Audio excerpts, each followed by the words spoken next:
বিগত কয়েক মাস ধরে ত্রিপুরার আকাশে বাতাসে একাংশ উন্মত্ত জনতার আস্ফালন লক্ষ্য করা যাচ্ছে। রাজ্যের বিভিন্ন প্রান্তে বিশেষ করে খোয়াই, তেলিয়ামুড়া এবং আগরতলার পার্শ্ববর্তী এলাকায় চোর সন্দেহে সাধারণ মানুষকে মারধরের ঘটনা বেড়েছে। অনেক ক্ষেত্রে উন্মত্ত জনতা পুলিশকে খবর দেওয়ার আগেই অভিযুক্তকে মারাত্মকভাবে আঘাত করছে।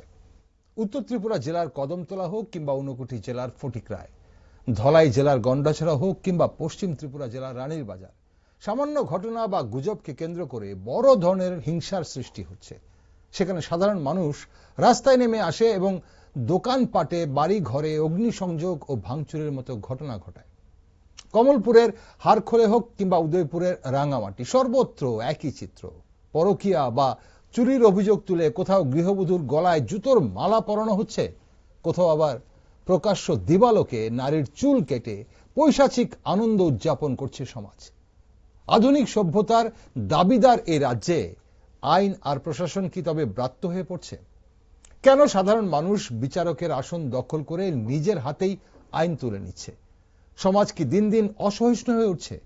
বিশেষ করে নারীর ব্যক্তিগত জীবন বা পরকীয়ার মতো বিষয়ে বিচার করার জন্য গ্রাম্য সালিশি সভা বা একদল স্বঘোষিত মাতব্বরেরা কেন সক্রিয় হয়ে উঠছে? কেন এই আইন হাতে তুলে নেওয়ার প্রবণতা? কারা দায়ী এর জন্য? জনগণ কি পুলিশের প্রতি আস্থা হারাচ্ছে? নমস্কার, আমি দীপেন আর আপনারা দেখছেন নিউজ ভ্যানগার্ড। বিভিন্ন ঘটনায় জনগণ কেন আইন হাতে তুলে নিচ্ছে তা নিয়ে একটি গুরুত্বপূর্ণ আলোচনায় আমাদের আজকের যিনি অতিথি, উনি এমন একজন ব্যক্তি যাকে আপনারা সবাই চেনেন। উনি আপনাদের কাছে পরিচিত মুখ। সমাজের নানান অসঙ্গতি ও অন্যায়ের বিরুদ্ধে যার কণ্ঠ বরাবরই দৃঢ় ও স্পষ্ট। রয়েছেন রাজ্যের বিশিষ্ট আইনজীবী সন্দীপ দত্ত চৌধুরী। দাদা, স্বাগত আপনাকে অনুষ্ঠানে। একটা শুরুতে একটা জিনিস জানতে ইচ্ছে করছে, যে কথাগুলো বলছিলাম বা যে বিষয় নিয়ে আমরা উদ্বিগ্ন, এগুলো কি এই সময়ে সাম্প্রতিককালে এইসব ধরনের ঘটনা দেখা যাচ্ছে রাজ্যে? কারণ আপনি একটা ওই যে বলে চলতি ফিরতি, আপনি একজন এনসাইক্লোপিডিয়া। রাজ্যে এই ধরনের ঘটনা কি আগেও হয়েছে বলে মনে পড়ছে ইদানিংকালে, এই যাবৎকালের মধ্যে, না এখনই এটার প্রবণতা দেখা যাচ্ছে? আমার ব্যক্তিগতভাবে মনে হয় আপনি আমার সঙ্গে একমত হবেন দীপেন বাবু। সেটা হচ্ছে, রাজনৈতিক শাসক হিসেবে যেই থাকুক না কেন, শাসক দল, কোন শাসক দলই, শাসক দলের হয়তো ওই বুথ স্তরের, লোকাল কমিটি স্তরের নেতারা এগুলো প্যাট্রোনাইজ করে, শাসক দলের দায়িত্বশীল কোন নেতা নেত্রী তারা কখনোই, কোনো বাম আমলেও দেখেছি, বর্তমান আমলেও দেখি, কিংবা ধরেন তার আগেও যদি যাই জোটের আমল, এরা যারা এস্টাবলিশ নেতা নেত্রী তারা এগুলোকে প্যাট্রোনাইজ করে না আমার দৃষ্টি দেয় যতটুকু। আচ্ছা, তাদের আশীর্বাদ পুষ্ট কিংবা তাদের স্তাবক, দাদা বলেছে তাই করতে হবে, কিংবা দাদা বলেনি আমি দাদার লোক আমাকে করতে হবে, দাদার কাছে আস্থাভাজন হওয়ার জন্য ওরাই এই সমস্ত ঝামেলাগুলি করে। এবং এটা ধারাবাহিক ভাবে, আপনি যদি রিসেন্ট পাস্ট আগরতলার কাছাকাছি সন্নিকটে আপনি মনে করে দেখুন, মহিলার নামটা আমি অন ক্যামেরা নিলাম না, যদিও এটা ওপেন কোর্টে মামলা, ওটা বিচার হয়েছিল, টাটা কালীবাড়ি। টাটা কালীবাড়িতে যেমন সেদিন আইনটাকে হাতে নেওয়া হয়েছিল পুলিশকে কোনো সুযোগ না দিয়ে, এবং interestingly that was happened with a women, এবং যারা করেছিলেন, আইনটা হাতে নিয়েছিলেন, তারাও মহিলা ছিলেন, এবং তারা মানে তাদের রাজনৈতিক পরিচয়টা ছিল তৎকালীন সময়ে তারা শাসক দলের খুব ঘনিষ্ঠ এবং শাসক দলের পৃষ্ঠপোষক। আজকে যখন কমলপুরের হারখোলাতে এক মহিলাকে মালা পরিয়ে দেওয়া হচ্ছে, জুতোর মালা, কিংবা আপনার উদয়পুর সন্নিকটে মাথার চুল কেটে নেওয়া হচ্ছে, সেখানে কিন্তু প্রথম লক্ষ্য করে দেখবেন মহিলাদের প্রতি অত্যাচারের ক্ষেত্রে একেবারে এক পা এগিয়ে বলো এক কদম, এরকম আর কি, যে এক কদম এগিয়ে বলো, মহিলারা মহিলাদের অত্যাচারের ক্ষেত্রে ধারাবাহিকতা এখনো বজায় রাখছে। সেই দায়িত্বটা নিজেরাই তুলে নিচ্ছে, মহিলারা তুলে নিচ্ছে নিজের কাজে। যেমন তারা সংসারে, তারা আমাদের মা বোন হয়ে যখন আসেন, আফটার সার্টেন পিরিয়ড তারা তাদের আধিপত্যটা বিস্তার করার জন্য করেন, কারণ আমরা তাদের প্রতি শ্রদ্ধাশীল, কারণ তারা একই পরিবারে কখনো মা, কখনো স্ত্রী, কখনো মেয়ে, কখনো বোন। কিন্তু অনেক সময় আমরা লক্ষ্য করি, আপনি লক্ষ্য করে দেখবেন, যে মহিলারা আরেকটা বাড়িতে বিয়ে হয়ে যাচ্ছেন, তাদের প্রথম অভিযোগটাই কিন্তু থাকে শাশুড়ি এবং ননদ ননাসের বিরুদ্ধে। মহিলাদের বিরুদ্ধে কিংবা তাদের আত্মীয় স্বজন অন্যান্য মহিলারা, কেন মহিলারা মহিলাদের বিরুদ্ধে এই সমস্ত অভিযোগগুলো করেন? তো মহিলারা তো সহনশীল হওয়ার কথা, আমরা যেটা আশা করি, এক্সপেক্ট করি। এখন অতি আধুনিকতার ছোঁয়ায় অনেক সময় মহিলারা ভাবেন আমরা কি পুরুষ থেকে কম নাকি, পুরুষরা মহিলাদের উপর অত্যাচার করেন, এটা অস্বীকার করার উপায় নেই। আমি পুরুষ হয়ে বলছি, পুরুষরা মহিলাদের উপর অত্যাচার করেন, বহু মহিলা আছে প্রচন্ডভাবে নির্যাতিত। হ্যাঁ, আইনের দরজায় খটখটানি দেওয়ার পরও সবসময় আইনের দরজা যে তাদের জন্য খোলে, কারণ আমার মতো একজন সাধারণ আইনজীবী যদি দাঁড়িয়ে যায়, নানা রকমের আইনি পেস টেস এগুলো তুলে টুলে অনেক মামলার ক্ষেত্রে মহিলারা সত্যিকার অর্থে বিচার পায় না। তো আমরা তো ধরুন পেশাগত কারণে করি, আচ্ছা এটা তো আমার পেশা, আমার কাছে যে আগে আসবেন তার জন্য করি, আমি তো সমাজসেবক না। হ্যাঁ, বিভিন্ন রাজনৈতিক দলে যেমন লেখা হয় আপনার অকুপেশন কি, বলে সমাজসেবক।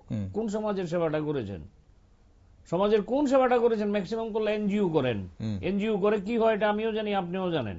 2-3 বছরের একটু পরিশ্রম, তারপর কি হয় আমিও জানি, আপনিও জানেন। কিন্তু প্রসঙ্গ সেটা না, আজকে প্রাসঙ্গিক হচ্ছে এই আইন হাতে নেওয়ার যে আপনি প্রবণতা, টাটা কালীবাড়ি বলুন, হারকোলাই বলুন, আপনি জায়গা দুটার ডিস্টেন্স দেখুন। একটা পশ্চিম ত্রিপুরার heart of the city Agartala, Agartala একদম পার্শ্ববর্তী। এখন তো টাটা কালীবাড়ি চলে এসছে আপনার ইয়ের মধ্যে, মিউনিসিপ্যালিটি, আগরতলা পৌর পরিষদের অন্তর্গত। আর কই প্রত্যন্ত গ্রাম। আমি হারকুলাতে যাওয়ার আমার একটা অভিজ্ঞতা আছে, ওখানে আমার একটা মামলা ছিল। এই মামলার সংস্রবে আমি জায়গাটা দেখার জন্য একবার একটা মামলার আমি ওই জায়গাটাতে গিয়েছিলাম, একেবারে প্রত্যন্ত গ্রাম, মেইন রোড থেকে। হ্যাঁ, আপনার মানিক ভান্ডার এবং কমলপুরের যে রোড, সেটার ভেতরের গ্রাম হারকোলা। তো ওখানেও যদি এরকম মহিলারা, তারা তো আমাদের আগরতলা শহরে মা বোনরা যেরকম আধুনিকতার সুবিধাটা পাচ্ছেন, তারা অনেক ক্ষেত্রে এটা তার থেকে বঞ্চিত ওই এলাকার। কিংবা ধরুন আপনি যেটা বললেন উদয়পুর, সেটাও কিন্তু উদয়পুরের একেবারে আপনি নট দ্যাট ছনবন, মানে প্রপার না, উদয়পুর ব্রহ্মাবাড়ি, উদয়পুরের ব্রহ্মাবাড়ি বলুন, উদয়পুরের ছনবন বলুন, রমেশ চমুনি বলুন, সেগুলি তো হার্ট অব দি উদয়পুর।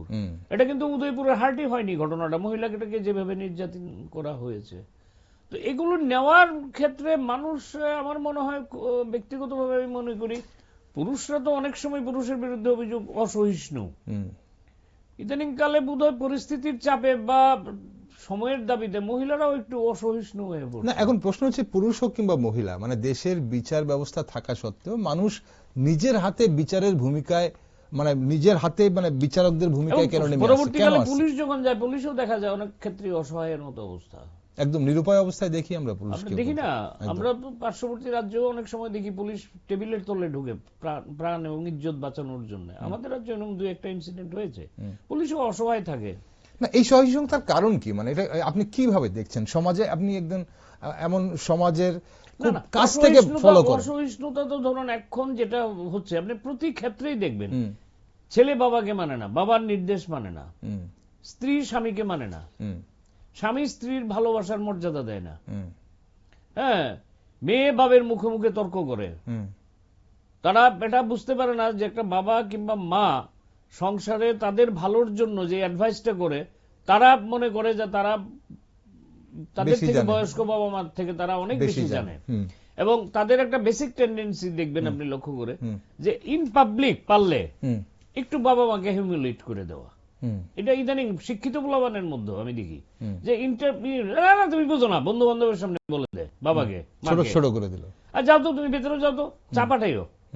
তারে তুই তো নিজেকে ছোট করলি, নিজের মাকে অপমান করতে গিয়ে।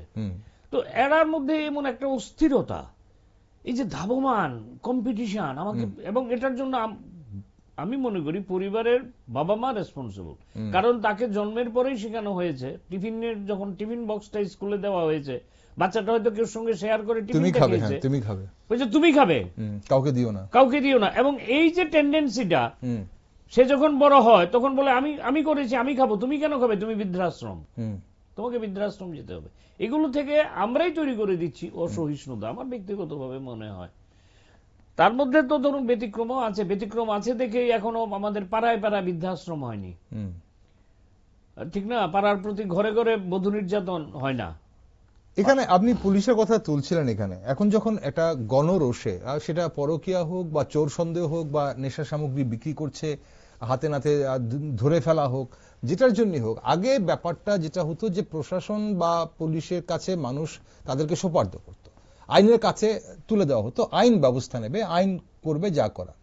এখন আমরা কি বুঝে নেব প্রশাসন ও বিচার ব্যবস্থার প্রতি কি অনাস্থায় কি, মানে মানুষকে কিছুটা একটা আছে, কারণ মানুষ যখন আদালতে আসে তখন law is nothing but a super common sense. আচ্ছা, নাথিং বাট এ সুপার, সমাজের বাইরের মঙ্গল গ্রহ থেকে ল আসেনি। ল আমাদের ডিমান্ড অফ টাইম, মানুষকে আচরণ বিধি রক্ষা করার জন্য, মানুষকে যে সমস্ত কাজগুলোই ফরবিডেন বাই ল, এই সমস্ত কাজগুলোর জন্য হচ্ছে আইন। তো আইন আমাদেরকে শিক্ষা দেয়, সেই আইনের আমরা বিচার ব্যবস্থাই হোক, আমাদের মাননীয় বিচারপতিরাই হন, আইনজীবী বন্ধুরাই হন, কিংবা প্রশাসনিকভাবে যারা সহযোগী যেই হোক না হন না কেন, তারা কিন্তু অনেক ক্ষেত্রে, কিংবা সাধারণ নাগরিক যারা কোর্টের সঙ্গে একটু যোগাযোগ আছে, তারা সাধারণ ম্যাটারে কেস সম্বন্ধে একটু বুঝে যান। তারা হয়তো সেকশনটা বলতে পারবেন না, অনেক ম্যাটার বুঝে যান, কিন্তু দেখা যায় বিচার প্রক্রিয়ার কার্যকারণত দীর্ঘসূত্রিতার কারণে মানুষের অনেক সময় মানুষ আস্থা হারায়। কারণ আমার 40 কমপ্লিট হয়ে 41 বছর রানিং, আমার দীর্ঘদিনের এই পথ চলার ক্ষেত্রে আমার যতটুকু অভিজ্ঞতা, আমার সঙ্গে কেউ ডিসএগ্রি করতে পারেন, বিচার ব্যবস্থাতে এখনো আমার কাছে মামলা আছে, আপনি শুনলে অবাক হবেন, 1997, 1998, 2002 এর মামলা, আপ্রাণ চেষ্টা করেও শেষ করতে পারছি না, আপ্রাণ চেষ্টা করো, ডিউ টু প্রশাসনিক দীর্ঘসূত্রিতা, পুলিশের নিষ্ক্রিয়তা। যেমন ধরুন কোর্ট আর্জেন্ট বলে copy of the order annex করে দিল সাক্ষীর উপর সমন সার্ভ করার জন্য, একটা court urgently old pending case date fix করে দিল, একটা রিপোর্ট পর্যন্ত দেয় না এই লোকটাকে ওই এলাকাতে পাওয়া যায়নি, কিংবা এই লোকটা মৃত, কিংবা লোকটা স্থানান্তরিত, রিপোর্টটা পর্যন্ত দেবে না। তারপর কোর্ট রিমাইন্ডার দেয় 2-3 বার, তারপর এসপির কাছে লেখার পর এসপিও উত্তর দেয় না। এই যে নিরাসক্ততা প্রশাসনই বলুন, তাহলে আইন তখন আর কিছু কঠোর পদক্ষেপ নিতে পারে না, তখন পারবে না। আপনার আদালতেরও তো কতগুলো ফর্মালিটিস আছে, তার তো হাত পা বাঁধা, রিপোর্ট যতক্ষণ সে না পাবে, ফিডব্যাক, তাকে তো ফিডব্যাক পেতে হবে। না, পুলিশের বিরুদ্ধে পুলিশের এই যে না ফিডব্যাক তো তাকে পেতে হবে। সে যদি ফিডব্যাক না পায়, তাতে গিয়ে দেখা গেল 1 বছর 2 বছর, এরকম অনেক মামলা আছে, সাক্ষীর সমন দেওয়া হচ্ছে, কিংবা আসামিকে নোটিশ দেওয়া হচ্ছে, এটা এক্সিকিউটিভ হয় না। এক্সিকিউট না হতেই পারে, আপনি পুলিশের বিভিন্ন প্রতিবন্ধকতা থাকতে পারে, যেই এলাকাতে ঠিকানা দেওয়া হলো এই জায়গাতে সে লোকটাই নেই, স্থানান্তরিত, লোকটা মৃত হতে পারে, চাকরির কারণে সে অন্যত্র যেতে পারে, বিভিন্ন হতে পারে। এই যে রিপোর্টটা কোর্টে তো দিতে হবে, then court will take the next course of action. তো কোর্টের নলেজই তো নেই, আমি যাকে চাইলাম আদালতের সামনে আসার জন্য, তার কাছে আমার নোটিশটা গিয়ে পৌঁছলো কিনা, আমার সমনটা গিয়ে পৌঁছলো কিনা, that is the prime consideration. তো কোর্ট কি করবে? তো মানুষ আমরা মনে করতে তাহলে বিচার ব্যবস্থার দীর্ঘসূত্রিতা, তাহলে বিচার ব্যবস্থাতে এতটা সময় লাগছে বলে কি, মানে যারা এই ধরনের কাজ করছে তারা আস্থা হারাচ্ছে বলে মানুষ কিছুটা তো অধৈর্য হবেনি। মানে এখানে তো পুলিশের কাছে গেলে পরে যে ধরনের ব্যবহার, আমি তো ধরুন বা কংগ্রেস আমল বলুন, বাম আমল বলুন, বিজেপির আমল বলুন, সুপ্রিম কোর্টের থেকে আমার সাব ইন্সপেক্টর অনেক বেশি ভ্যালুড, অনেক অনেক বেশি। আমি কারো দায়িত্ব নিয়ে অন ক্যামেরা বলে দিতে পারি, একটা সাব ইন্সপেক্টর সুপ্রিম কোর্টের যে কোনো জাস্টিস থেকে অনেক বেশি ক্ষমতাবান, আমি রিপিট করতে পারি, অনেক বেশি ক্ষমতাবান। সে যা খুশি তাই করে দিতে পারে, সিডিতে কেস ডেরি যেটাকে বলা হয়। আপনি ইনভলভ না, আপনার নামে 5টা স্টেটমেন্ট লিখে দিয়ে কোর্টে পাঠিয়ে দেবে। কোর্ট কি করবে? স্টেটমেন্ট দেখে সিদ্ধান্ত নেয় দ্যাট হি ইজ ইনভলভড, কিংবা যে ইনভলভড তাকে ধরবেই না, পুলিশ ছেড়ে দেবে। আপনি দিনের পর দিন যান, আপনাকে বসিয়ে রাখবে, দুর্ব্যবহার করবে আপনার সঙ্গে। অনেক ক্ষেত্রে মানুষ দেখা যায় যারা বিচারের প্রার্থী, বলে না বিচারের বাণী নীরবে নিভৃতে কাঁদে, যে বিচার প্রার্থী সে থানা থেকে, আপনি একটা সাধারণ, আপনি ধরুন আপনি আপনার আইডেন্টিটিটা গোপন করে আপনি থানা থেকে আজকে একটা এফআইআর করেন যে কোনো ইস্যুতে, আপনাকে সঙ্গে সঙ্গে রিসিভ কপি দেবে না। আপনি পরের দিন যান আমার কেসটা রেজিস্টার্ড হয়েছে কিনা, এটা বাম বা ডানের আমল না, এটা তাদের সহজাত ধর্ম। না, পুলিশ তো বলছে এটা কোনো প্রভাবশালী ব্যক্তির মানে প্রভাবে করতে হয়, এবং সেটা রাজনৈতিক প্রভাবই সবচেয়ে বেশি থাকে। সাধারণ মানুষও তো, গ্রামের সাধারণ মানুষ যাওয়ার পর আরো তো দুর্ব্যবহার হয় তাদের সঙ্গে।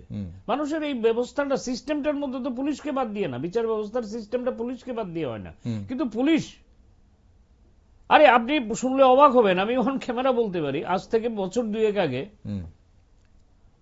আমি রামনগর 4 নম্বরে একটা নিমন্ত্রণ বাড়িতে গেছিলাম। তো আমি চেম্বার থেকে উঠে আসার পর আমি ওখানে যাওয়ার পর তো ভাবলাম যে অনেকদিন আমার হাঁটাটা একটু বন্ধ, তা আমি হাঁটতে হাঁটতে চলে যাই। আমি অ্যারাউন্ড বাড়ি থেকে বেরিয়েছি অ্যারাউন্ড 10:30। ঠিক আছে, চেম্বার শেষ করে গেছি। তো ওখান থেকে বেরিয়ে আস্তে আস্তে প্রায় আমার 1 ঘন্টার উপরে লেগেছে।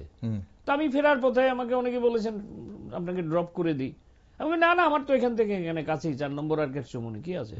I was coming back.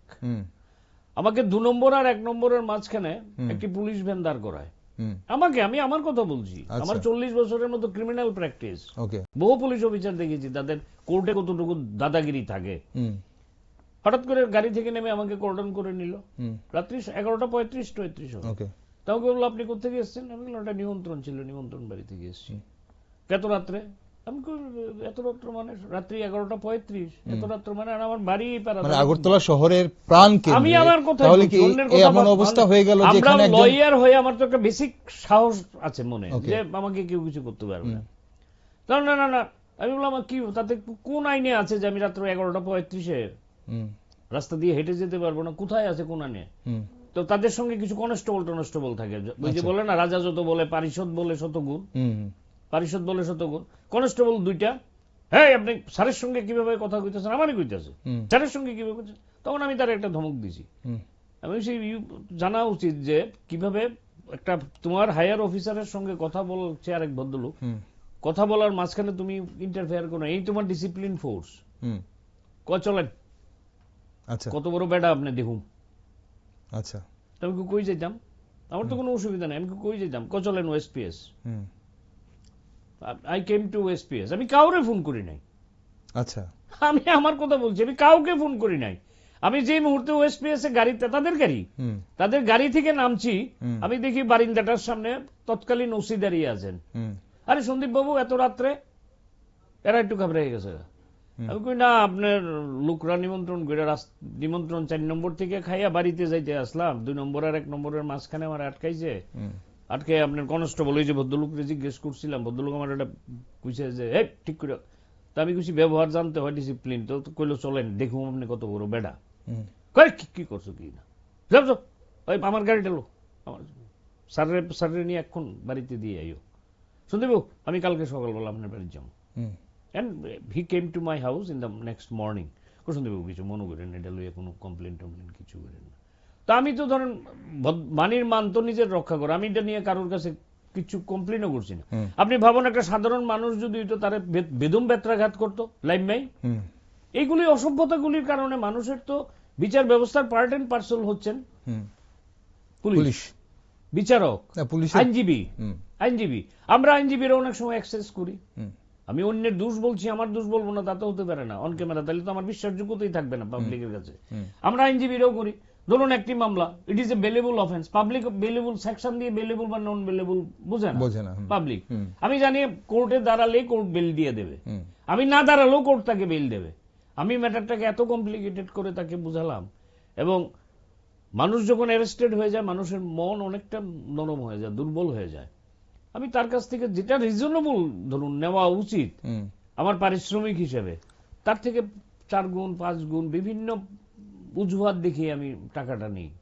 এটাও তো ফেয়ার গেম না। It is also not a fair game. মানুষের বিশ্বাসযোগ্য থাকতে হবে তো বিচার ব্যবস্থার সঙ্গে। তো আমরাও তো প্রতভাবে জড়িত, আমাদেরও তো অনেক দোষ আছে। আমি অনেস্টলি বলছি, আমার প্রফেশন, এই প্রফেশন করে, কারণ সত্য কথা সত্যের মতোই বলা উচিত। এখন আমার কথাটা যদি না বলি, যে দর্শক দেখছেন উনি বলবেন আপনি, পুলিশেরও তো অনেক লোক দেখছে, তাদের ফ্যামিলির লোক দেখছে, তারা বলবে আমার বাবা কাকা সম্বন্ধে তুমি বলে গেলে, তুমি লয়ার, তুমি একেবারে ধোয়া তুলসী, আইনজীবী সম্পর্কে বললে না। বিচার ব্যবস্থার ক্ষেত্রে, বিচারকদের ক্ষেত্রে ট্রান্সপারেন্সি থাকা উচিত। আজকে জানেন সারা রাজ্য কেঁপে গেছে একটা ঘটনায়। আমি নাইবা অন ক্যামেরা আনলাম, কারণ এটার সঙ্গে আমরা ওতপ্রোতভাবে এই জুডিশিয়াল সিস্টেমের সঙ্গে জড়িত। আজকে যে ঘটনাটা ঘটেছে আপনার খাদ্য ভবনে, একদম আপনি বলুন, একটা গ্রেড 1 জুডিশিয়াল অফিসার, আমাদের মাথা নত হয়নি? সবার মাথা নত হয়েছে আমাদের। তাহলে এই যে ছোট ছোট ঘটনাগুলো আপনি বলছেন, এই সমস্ত মানুষের কি তাহলে বিচার ব্যবস্থার উপর মানে এইগুলো ক্লাব টুগেদার করার পর হয়তো মানুষ মনে করে যে না ঠিক রিড্রেসটা বোধহয় পাবো না।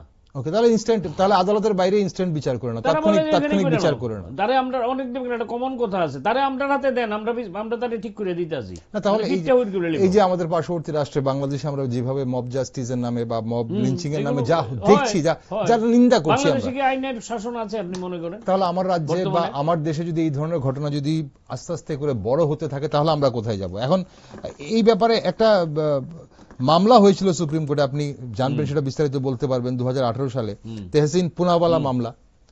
সেটা সেই জায়গাটা যদি আমরা একটু উল্লেখ করি, এখানে আমাকে ভুল মানে ঠিক করে দেবেন যদি কিছু ভুল হয়। এখানে বলা হয়েছিল, সুপ্রিম কোর্টে একটি আবেদন করা হয়েছিল যে মানুষ আইন নিজের হাতে নিচ্ছে, মানুষকে পিটিয়ে মেরে ফেলছে।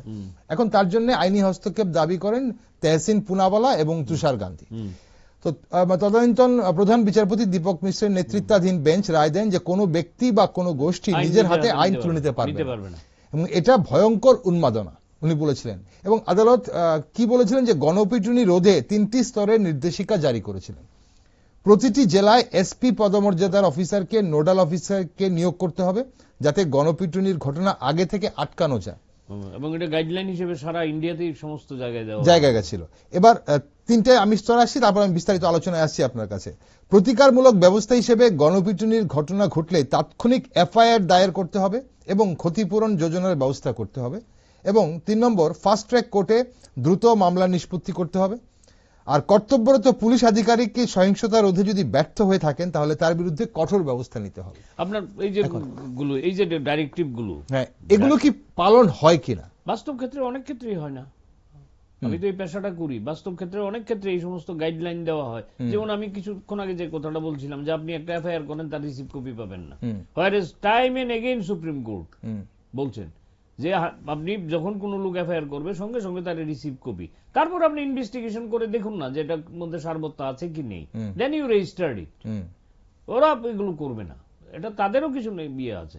আপনি নোডাল অফিসার হিসেবে বলুন তো, কটা রাজ্যে এসপি, আমার রাজ্যেই ধরুন, মানে বাম আমলেই বলুন কিংবা রিসেন্ট পাস্টই বলুন, গণপিটুনি 1-2টা হয়েছে, অস্বীকার করার উপায় নেই। কটা লোককে বুক করা হয়েছে আজকে পর্যন্ত? হয় না এগুলো। মানে বিচার ব্যবস্থার সঙ্গে মানুষের আস্তে আস্তে আস্তে আস্তে আস্তে আস্তে মানুষ, ওই যে বলছি অসহিষ্ণুতার পেছনে একটা রিজনিং থাকে। আমরা একটা মানুষকে দেখি সে মদ্যপ বলি, সে তো মদতি, কিন্তু কোন পরিস্থিতিতে দাঁড়িয়ে সে মদরা খাচ্ছে, কেন মদ খাচ্ছে, সেটা কিন্তু আমরা এনকোয়ারি করি না। মদ মানুষকে রিল্যাক্স করে, তাকে তার দুঃখ কষ্ট বেদনা থেকে মানুষকে ভোলাতে সাহায্য করে। আমি অ্যাপ্রিসিয়েট করি না সেটাকে, আমি অন ক্যামেরা তো প্রশ্নই ওটা অ্যাপ্রিসিয়েট করা, কিন্তু কি হালাতে সে এটা খায়, কেন খেতে বাধ্য হয়েছে, সেটা কি আমরা কেউ দেখি না। এই যে গণপিটুনি কিংবা আইনকে নিজের হাতে নেওয়া, কি পরিস্থিতির কারণে মানুষ নেয়, যে লোকগুলো নিচ্ছে তাকে আপনি ইন্ডিভিজুয়ালি পোস্টমর্টম করে দেখুন, তারে ইন্ডিভিজুয়ালি আপনি মানে কি বলবো, আপনি তার মানে এই ভাবাবেগটাকে তার সঙ্গে কথা বলে ব্যাখ্যা করে দেখুন, কোনো না কোনো জায়গায় সে ফ্রাস্ট্রেটেড, এবং বিচার ব্যবস্থার সঙ্গে কোনো না কোনো প্ল্যাটফর্ম থেকে, কোনো স্তম্ভ থেকে সে রিড্রেস পায়নি। নাহলে মানুষের এরকম তার ভেতরে সেই ক্ষোভটাকে সঞ্চার হয়, তখন ওই সময়টা সুযোগ পেলে তখন সবার মাঝখানে এসে। আপনি লক্ষ্য করে দেখুন, আমি রাজনীতির কথা বলি না কিন্তু এসে যায়, আজকে উত্তরপ্রদেশে কই মানুষের তো আস্তে আস্তে, আমি বিজেপির পক্ষে বলছি না, অনেকে যারা শুনবেন বিজেপি বিরোধী লোক তারা বলবেন আমি বিজেপির পক্ষে বলছি। উত্তরপ্রদেশে যে জিনিসটা চলছে, এত আলাপ আলোচনা কি রিড্রেসাল পরিস্থিতি তৈরি করো। সিদ্ধার্থ রায়ের আমলে নকশাল আন্দোলনটা বন্ধ হলো কি করে 72 থেকে 77?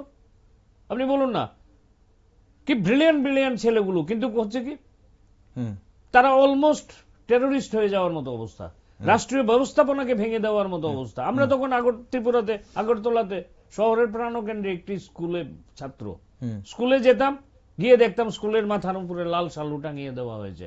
আমার স্কুলের সামনে বিখ্যাত একটা মূর্তি ছিল রবীন্দ্রনাথের, একদিন সকালবেলা স্কুলে গিয়ে দিয়ে রবীন্দ্রনাথের মাথা নেই।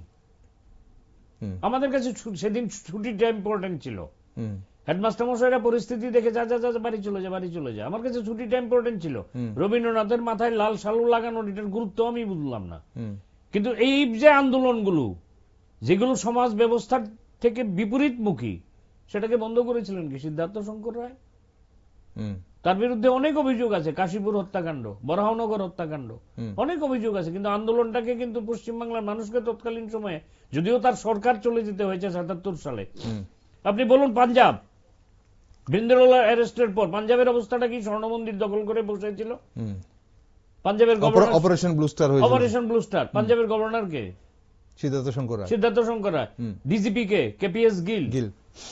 কেপিএস গিল। হুম। তাদের যৌথ সঙ্গতে সম্ভব হয়েছিল সেটা। এই খালিস্তানি মুভমেন্টটাই বন্ধ হয়ে গেল। তো সরকার তো অনেক সময় শক্ত হয়ে প্রশাসনিকভাবে ব্যবস্থা তো নিতেই হয়, মানুষ এতে কিছু খুশি হয়। কিন্তু তখন যদি মানুষ দেখতো, আপনি আমাদের রাজ্যের ক্ষেত্রে বলুন, আমরা তো একেবারে তখন ম্যাচিউরড এনাফ। ৮০ সালের অনওয়ার্ডস রাজ্যের পরিস্থিতিটা কি ছিল? আমি আমার জনজাতি ভাইকে বিশ্বাস করি না। আমার জনজাতি ভাই আগরতলা বটতলা বাজারে আসতে ভয় পায়, লেকচুমনি বাজারে আসতে সে আমাকে বিশ্বাস করে না। এই পরিস্থিতি তো তৈরি হয়েছিল। সরকার কি সত্যিকার অর্থে তৎকালীন সময়ে, আপনি কল্যাণপুরের কথা মনে করে দেখুন, বাগান বাজার, গোরঙ্গটিলা, একদম আমি ছোট গণহত্যাগুলো, তারপর এরা ক্যাম্পে এসে করেছে। সরকারের কি সদার্থক ভূমিকা ছিল? বরং আমি, আমার মনে আছে ভূপেন্দা তখন জীবিত ছিল, মিডিয়া তৎকালীন সময় তো মিডিয়ার এত ইনফ্রাস্ট্রাকচার ছিল না, ক্ষুদ্র ইনফ্রাস্ট্রাকচারে তৎকালীন সময় আপনাদের প্রফেশনের প্রভাত প্রতিম লোক ভূপেন দত্ত ভৌমিক, উনি আমাদেরকে পাঠিয়েছিলেন তাদের কাগজের ২-৩ জন সাংবাদিক দিয়ে, ফটোগ্রাফার দিয়ে, যিনি আজকে প্রেস ক্লাবের সেক্রেটারি রমাকান্ত। আমরা গিয়েছিলাম ওই জায়গাতে, একটি লোক নাই, জনমানব শূন্য, পুলিশ পালিয়ে গেছে। পুলিশ, আপনি থানা টানাতে কোথাও কোনো পুলিশ টুলিশ পর্যন্ত নেই।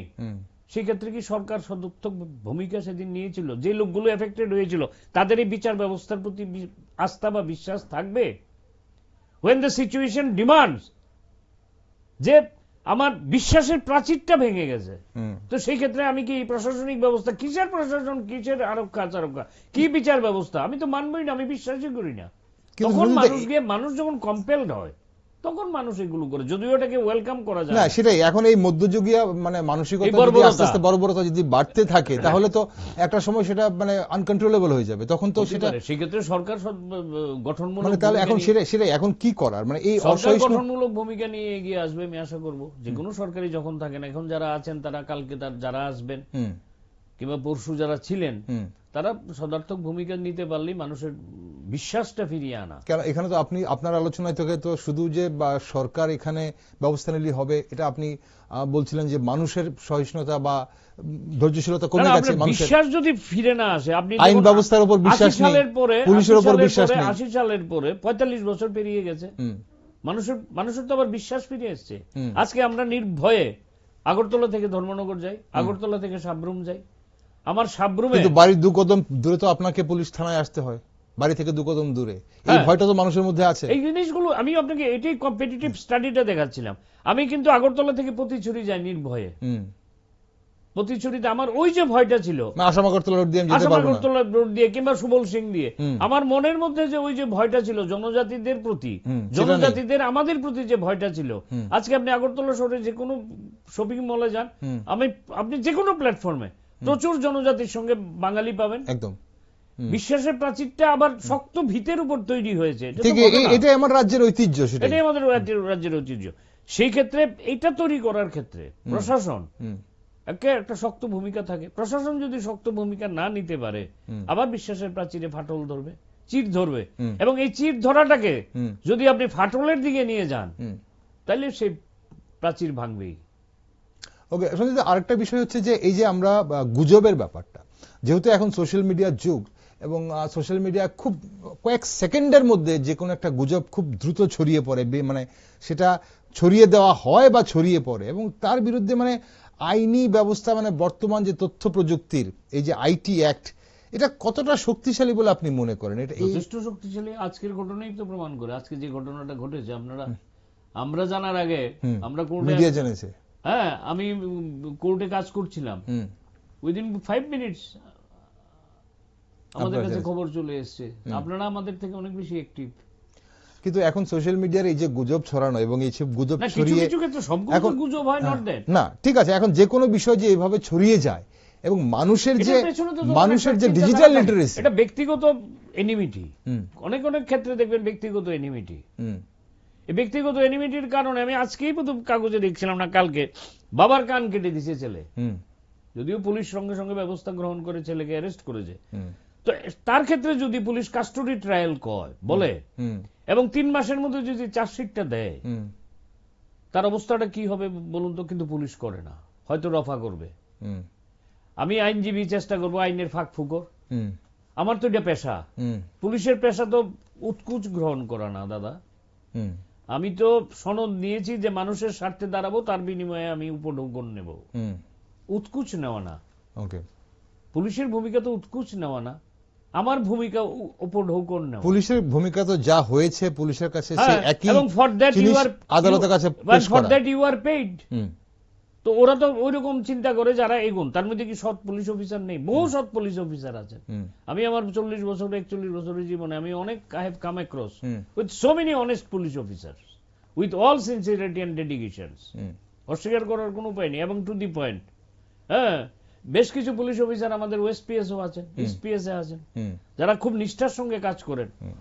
নিউ জেনারেশন, তবে আমি একটু আশাবাদী আমার এত দীর্ঘদিনের প্র্যাকটিসের পর, ইদানিংকালে নিউ জেনারেশনের যারা পুলিশ অফিসার, নিউ জেনারেশন কিংবা ধরুন দীর্ঘদিন সমানে থাকতে থাকতে গ্রামগঞ্জে ফ্রাস্ট্রেটেড যে এই জীবনে বোধহয় আর ভালো জায়গায় পোস্টিং পাবো না, ওই কাঞ্চনপুর, ওই পতিছড়ি, ওই শিলাছড়ি, ওই করবুক, যে ভালো জায়গায় পোস্টিং পাবো না, ওদেরকে যখন সরকার ভালো জায়গাতে কাজ করার মতো একটা পরিধি দিয়ে ইনফ্রাস্ট্রাকচার দিয়ে সুবিধা দেন, তখন কিন্তু তারা তাদের জান প্রাণ লড়িয়ে কাজ করেন উইথ অল সিনসিয়ারিটি। আমি এমন ব্যক্তিগতভাবে বলা উচিত না নাম না, প্রভাব মুক্ত কাজ করতে পারে কি পুলিশ?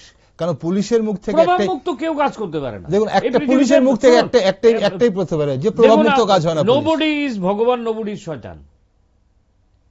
আপনি যে কাজটা করছেন, আপনি তো আগরতলা শহরে বহু শিক্ষিত লোক আছে, আমার থেকে পণ্ডিত লোক আছে, আপনারা টাইমে নিয়ে আমাকে কেন ডাকেন? এটা আমার প্রভাব আপনার প্রতি। প্রভাব মুক্ত কোন ভগবান প্রভাব মুক্ত না, গীতায় শ্রীকৃষ্ণ দেখিয়েছেন প্রভাব মুক্ত না। এত লোক থাকতে কর্ণকে বঞ্চিত করে অর্জুনের প্রতি ওনার এত কেন ফেভার? আপনি বলুন না, নোবডি ইজ প্রভাব মুক্ত। আপনি আমার কাছে 1 লাখ টাকার মামলা নিয়ে গেলে আপনি যদি আমাকে 10,000 টাকা দিয়ে আসেন, I will gladly accept it, কারণ এটা দিবেন বাবু। অন্য লোকটা গেলে কি আমি অ্যাকসেপ্ট করবো? না, no no no, it will not be, কারণ আমি আমার প্রভাব আপনার প্রভাব আমার উপর আছে। নোবডি, ভগবান প্রভাব মুক্ত না। বিনা প্রভাবে পুলিশকে কেবল আমরা দোষ দেই। আমি কিছুক্ষণ আগে পুলিশের বিরুদ্ধেও কিছু বললাম, পুলিশের পক্ষও বলি। পুলিশও তো সমাজের মানুষ। আমি আইনজীবী হিসেবে, আপনি আমার কাছে যখন ক্লায়েন্ট হিসেবে দাঁড়াবেন, যেভাবে আমি আপনাকে ট্রিট করব, ধরুন, কিংবা ধরুন রাজ্যের মাননীয় মুখ্যমন্ত্রী বা শাসক দলের বড় নেতা বর্তমানে যারা, কিংবা বিগত দিনের শাসক দলের বড় নেতা আমার কাছে ক্লায়েন্ট হয়ে গেলে পরে আমি তাকে যেভাবে ডিল করব, একটা সাধারণ ব্যবসাদার লোক, পয়সা আছে, তাকে কি আমি সেম ভাবে ডিল করবো না? কারণ তার প্রভাবটা আমার উপর কাজ করে। প্রভাবিত আমরা, ভগবান নিজে প্রভাবিত হয়েছে, গীতায় প্রমাণ, রামায়ণে প্রমাণ। তাহলে এখন আপনি, আমরা সত্যি আলোচনাতে অনেক কিছু আমরা বুঝলাম, কিন্তু আপনার কি মনে হয়? আপনি তো গোটা সমাজটাকে এত পুঙ্খানুপুঙ্খভাবে দেখেন, খুব ডিপে দেখেন, খুব অধৈর্য। কি করা এখন, কিভাবে মানে এই মানে পরিত্রাণ কিভাবে? পরিত্রাণ হচ্ছে মানে কি, বাড়ির শিক্ষা দিয়ে। আমি মনে করি মা ইজ দ্য বেস্ট টিচার। মা সন্তানকে শিখায় 5 জন থেকে ঘরে থাক, ফুটবল খেলবি না, হ্যাঁ, বন্ধুদের সঙ্গে মিশবি না, হ্যাঁ, সারাদিন পড়া নিয়ে থাক, ও 98 পেয়েছে, তুই কেন 100 পাবি না। মারা ছেলেদেরকে মেয়েদেরকে একটু ছাড়েন। আমি বিনম্রভাবে, মারা আমাকে ক্ষমা করবেন, আমিও এক মার সন্তান, আমি কোনো মাকে নিন্দা করছি না, মায়ের চরণে আমি আমার মাথা রেখে আমি বলছি, যারাই মা আছেন, মার কোনো জাত হয় না, বয়স হয় না, রূপ হয় না, গুণ হয় না, শিক্ষা হয় না, অশিক্ষা হয় না, যারাই মা আছেন তাদের চরণে আমি আমার মস্তক রেখেই বলছি, মারা একটু ভাবেন, মারা ভাবার টাইম, তাহলে সমাজ একেবারে শেষ হয়ে যাবে। মারা এত অসহিষ্ণু, আপনি দেখবেন বাড়িতে যদি স্বামী বা সন্তানের বাইরে এক্সট্রা লোক থাকে, তারা খুব বিচলিত এবং বিব্রত বোধ করেন। কিন্তু মাস্টারের বাড়ির বাইরে, আমার পাড়াতে অনেকগুলো মাস্টারের বাড়ি আছে, বাড়ির গ্যারেজ থেকে গাড়ি বের করতে পারি না। আমার এখানে কেউ আসলে পরে গাড়ি বা স্কুটার পার্কিং করতে পারে না মহিলারা। এই হারে বলবে যে আমি কি করব, আমার হাজবেন্ড চলে গেছে, এখন দিনকাল যেরকম খারাপ, আমার ছেলেটা মেয়েটাকে একলা ছেড়ে দিতে হবে।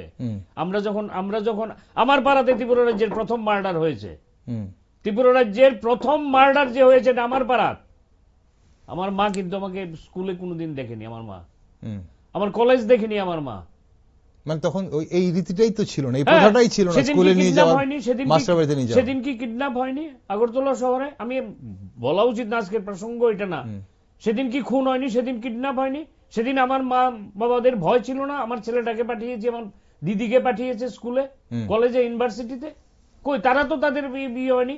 এখন মা বাবারা স্কুলে দেওয়ার পরও ক্লাসে ঢুকলো কিনা এমনি দেখবেন উকি মেরে দেখে, যাও যাও যাও। আমি বিভিন্ন সংগঠনের এবং দোষ দেওয়া হয় সমাজ ব্যবস্থার উপর। সমাজ ব্যবস্থা। আমি বিভিন্ন সংগঠনের লোকে কাজ করতে গিয়ে দেখি, আমরা অনেক সময় আর্ট কম্পিটিশন কিংবা সঙ্গীত কম্পিটিশন যদি করি, আর্ট কম্পিটিশনে বাচ্চাগুলোকে সবটা রুমে ঢুকিয়ে দেওয়ার পরও মারা উকি ঝুঁকি মারছেন। কিছু অত সেই বাবারাও আছেন, বাবারার কত বাদ দিচ্ছি না, দেখাও দেখাও এইভাবে কয়, দেখাও দেখাও কি করছো, দেখাও দেখাও, মানে কি আর্ট করছো দেখাও, আমারে এটাও দেখতে হইব, এতে কি তার জীবনের একেবারে শেষ হয়ে যাব? তো এত অসহিষ্ণুতা। আমি মাদের কথা বলবো, মারার কাছে তো আমরা শরণাগত সবসময়, যে বয়সী আমার হোক না কেন, মা মাই হন, তারা মারা আমাকে ক্ষমা করবেন। মা, আমি বলবো যে আপনারা একটু উদার মনোভাবাপন্ন হয়ে ছেলে মেয়েদেরকে একটু সমাজটাকে দেখতে দেন, এবং জীবনে যদি ধাক্কা না খায় সে শিখবে না। আপনি দেখবেন এখনকার ছেলে মেয়েরা একটা ধাক্কা খেলে পড়ে এই ধাক্কা থেকে বেরোতে পারে না, ভেঙে যায়। আমরা জীবনে কত ধাক্কার পরে আজকে এই জায়গায়। এই পরের প্রজন্মকে, মানে এই আগামী প্রজন্ম বা নবীন প্রজন্মকে আমরা শুধু জিততেই শেখাচ্ছি, হারতে শেখাচ্ছি না। হারতে শেখাটাও কিন্তু একটা খুব গুরুত্বপূর্ণ বিষয়। আরে একটা জীবনের একটা অধ্যায়ে এক পা পেছনে যাওয়া ও এক পা সামনে যাওয়ার জন্য, ঠিক এক পা সামনে যেতে হয়, পিছনে যেতে হয়। প্রশাসনের তরফ থেকে, না শেষ করিনি আমি, আপনার প্রশাসনের তরফ থেকে কোনো ধরনের দায়িত্ব আছে বলে মনে করেন না? ডেফিনেটলি আছে। প্রশাসনের হাতেই তো আমাদের, মানে কি বলবো, আমাদের property, life, safety, security, welfare, এগুলি তো তাদের হাতেই ন্যস্ত। আমাদের আইন ব্যবস্থার মাধ্যমে তাদের উপরেই ন্যস্ত। সেক্ষেত্রে তাদেরও সদার্থক ভূমিকা নিতে হবে। মানুষ যখন সরকারি অফিসে, প্রশাসন, নট দ্য পুলিশ অনলি, যেমন ধরেন এমজিএন, রেগার কাজ নিয়ে যারা ওই কি বলে, কি মাস্টার বলে তাদেরকে, বোধহয় ওয়ার্ক মাস্টার নাকি, যাদের কাছে ওই রাখে, তার এখানে গিয়ে যদি সে বারবার হিউমিলেটেড হয়, কত টাকা বলুন তো, একটা রেগার কাজ করে কত টাকা পায়? কিংবা ধরুন বার্ধক্য ভাতা যারা নেয়, স্বামী পরিত্যক্তা ভাতা, তাদের জীবন তো এমনি অন্ধকারে। তারপর যদি প্রশাসনিক আধিকারিকদের কাছে এসে তারা মনে করে দ্যাট উই আর হিউমিলেটেড, এবং হয় এই জান, আমরা যখন আমাদের কোর্ট চত্বরে এসডিও অফিসটা ছিল, এখন তো এসডিও অফিসটা আলাদা হয়ে গেছে, আগে ডিএম অফিসটাতে চলে এসছে, আমরা লক্ষ্য করতাম সাধারণ ধরুন 80-85 বছরের বৃদ্ধ লাঠি নিয়ে এসছে বার্ধক্য ভাতার জন্য, বাবু টাকাটা কবে পাবো? আরে ভাইলে ভরে ভাইবেন, জানান যাবো, জান বিট করেন না। আরে এই কথাটা তো তোমারও তো এই জিনিসটা হতে পারে জীবনে। ভগবান ওই মহিলাকে বা ওই বৃদ্ধকে আগে পাঠিয়েছে বলে তোমার দরজায় দাঁড়িয়েছে, যদি ওই মহিলাকে নিজেকে চেয়ারে বসে নিজেকে ভগবান ভাবে না, তো এই যে ব্যবহারগুলো, তারা তো মনে করে উই আর হিউমিলেটেড গেছি। তারা তো ভাবে কি, তারাই যারা গিয়ে হিউমিলেটেড হয়, তারা কিন্তু ভাবে যে এটা একটা মানিক সর দ্বারা হিউমিলেটেড হয়েছি, আমি হিউমিলেটেড হয়েছি বাই মানিক সরকার। আপনি জিজ্ঞেস করলে বলবেন আর করেন না, মানিক সরকারের কথা। আলটিমেটলি চেহারাটা, ছবিটা নষ্ট হয় সরকারের। আলটিমেটলি এই প্রশাসনিক আধিকারিক একেবারে নিচু স্তরের আধিকারিক। আর এই যে, আর শুরুতে আপনি যেটা বলছিলেন, এই ক্ষোভটা, এই রাগটাই বোধহয় পুষে রাখে মানুষ একটা সময় পেলে ধর সরকারের কথা, সরকারের ওয়েলফেয়ার, সরকারের প্রোটেকশন পাবে না। ঠিক, অসংখ্য ধন্যবাদ দাদা সঙ্গে থাকার জন্য। আছে অনেক গুরুত্বপূর্ণ আলোচনা করলেন। দর্শক বন্ধুরা, পরকীয়া হোক, নেশা সামগ্রী বিক্রি বা চুরির অভিযোগ আইনত বিচার্য বিষয়, কিন্তু রাজপথে দাঁড়িয়ে যখন আমরা কারোর চুল কেটে দিই বা গলায় জুতোর মালা পরাই, তখন আমরা অপরাধীর চেয়েও বড় অপরাধী হয়ে উঠি। আমাদের আজকের এই নীরবতা বা হাততালি কাল আমাদের প্রত্যেকের জন্য এক অনিরাপদ ভবিষ্যৎ তৈরি করছে, কারণ উন্মত্ত জনতার কোনো চোখ নেই, নেই কোনো বাজ বিচার। আজ যে হাতটি ভিডিও তুলছে বা পাথর ছুড়ছে, কাল সেই হাতটি যদি নিজের প্রিয়জনকে রক্ষা করতে না পারে, তবে সেই ব্যর্থতার দায় কার? প্রশাসন কি তার শির দ্বারা সোজা করবে, নাকি আমরা এভাবেই এক আদিম অরাজকতার অন্ধকারের দিকে ধাবিত হব? প্রশ্নটা আপনাদের সবার বিবেকের কাছে রেখে গেলাম আজ। সঙ্গে থাকুন, আর দেশ দুনিয়া সব খবরের জন্য চোখ রাখুন শুধুমাত্র নিউজ ভ্যানগার্ডে।